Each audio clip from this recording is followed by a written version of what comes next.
Hello అండి, welcome back to my channel. ఈరోజైతే నేను ఎంతో ఈజీగా చేసుకోవచ్చండి గోంగూర పులిహోర చేస్తున్నాను. దానికోసం అయితే ఒక కడాయి పెట్టుకొని దాంట్లో ఒక స్పూన్ మెంతులు, ఆవాలు, జీలకర్ర వేసుకొని దాంట్లో ఒక 5-6 ఎండుమిర్చి అయితే తుంచి వేసుకున్నాను. ఇవన్నీ మంచిగా వేగాక ఆ సైడ్కి పెట్టి చల్లారినాక పొడి చేసి పెట్టుకోవాలండి. ఇప్పుడు అదే కడాయిలో కొంచెం ఆయిల్ వేసి ఒక పిడికెడు గోంగూరనైతే వేసుకుంటున్నాను. చూడండి, మంచిగా శుభ్రంగా వాష్ చేసుకున్నాను ముందుగానే.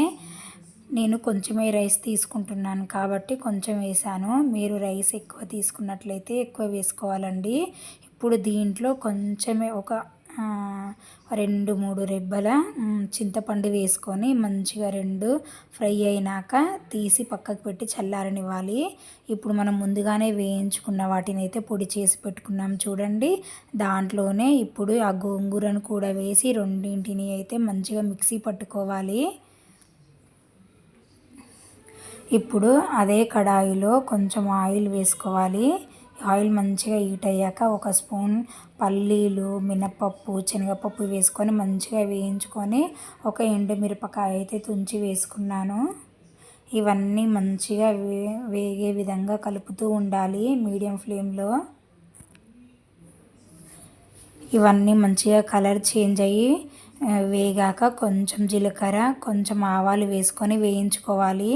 ముందుగానే జీలకర్ర పొడి చేసుకున్నాం కాబట్టి కొంచెమే వేసుకోవాలండి జీలకర్ర అయితే.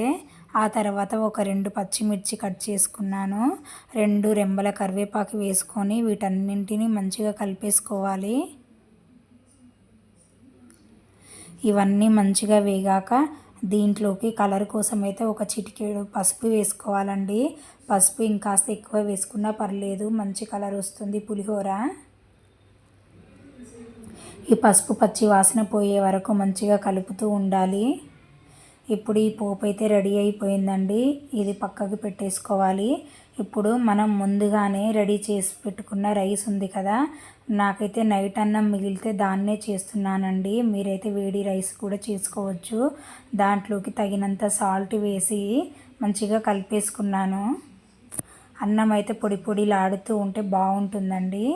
ఇప్పుడు మనము గోంగూర, ధనియాలు, ఎండుమిర్చి, ఆవాలు, జీలకర్ర ఇవన్నీ మంచిగా పొడి చేసి పెట్టుకున్నాం కదా, ఆ పొడిని అయితే ఇప్పుడు ఇందులో వేసి మంచిగా కలిపేసుకోవాలి. ఉప్పు అవన్నీ మంచిగా కలిసే విధంగా కలిపేసుకున్నాక మనం ప్రిపేర్ చేసి పెట్టుకున్న పోపు ఉంది కదా, ఆ పోపును కూడా ఇందులో వేసేసుకోవాలి. వేసేసుకొని పోపు మొత్తం ఈ రైస్కి మంచిగా కలిపే విధంగా చేతితో లేదంటే గరిటెతో కలుపుకోవచ్చు. నేనైతే కొంచెమే రైస్ చేశాను కాబట్టి చేతితో అయితే కలిపేశాను.